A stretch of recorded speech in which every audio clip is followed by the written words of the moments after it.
Now, to balance the scale, I'd like to talk about some things that bring us together. Things that point out our similarities instead of our differences. Because that's all you ever hear about in this country is our differences. That's all the media and the politicians are ever talking about, the things that separate us, things that make us different from one another.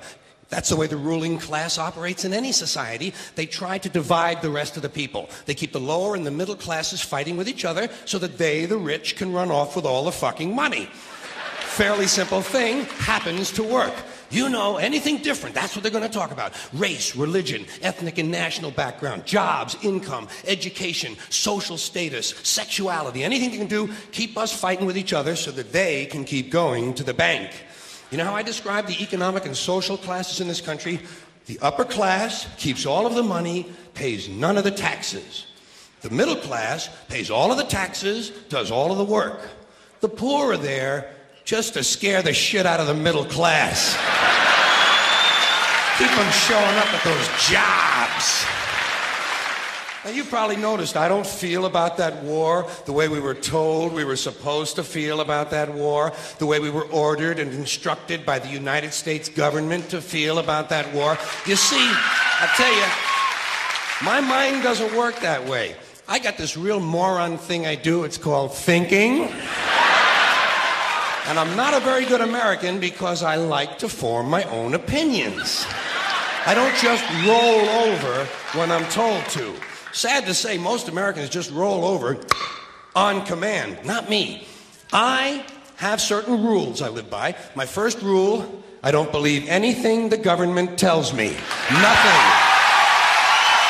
Zero. Nope.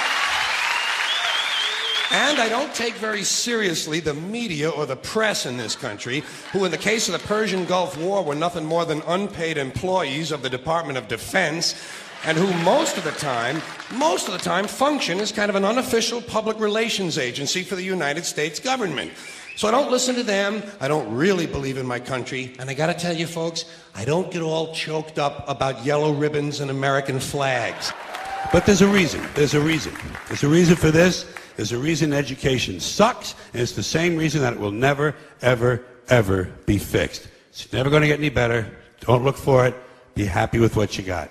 Because the owners of this country don't want that. I'm talking about the real owners now. The real owners, the big wealthy business interests that control things and make all the important decisions. Forget the politicians. The politicians are put there to give you the idea that you have freedom of choice. You don't. You have no choice. You have owners. They own you.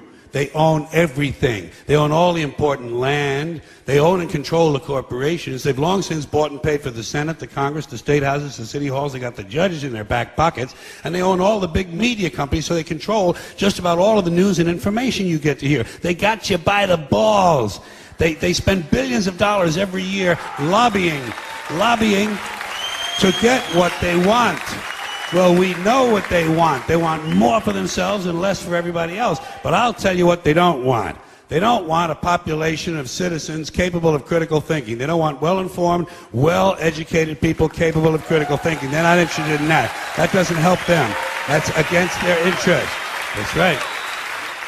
They don't want people who are smart enough to sit around the kitchen table and figure out how badly they're getting fucked by a system that threw them overboard 30 fucking years ago. They don't want that. You know what they want? They want obedient workers. Obedient workers. People who are just smart enough to run the machines and do the paperwork, and just dumb enough to passively accept all these increasingly shittier jobs with the lower pay, the longer hours, the reduced benefits, the end of overtime, and the vanishing pension that disappears the minute you go to collect it. And now they're coming for your Social Security money. They want your fucking retirement money. They want it back, so they can give it to their criminal friends on Wall Street. And you know something? They'll get it. They'll get it all from you sooner or later, because they own this fucking place. It's a big club, and you ain't in it. You and I are not in the big club.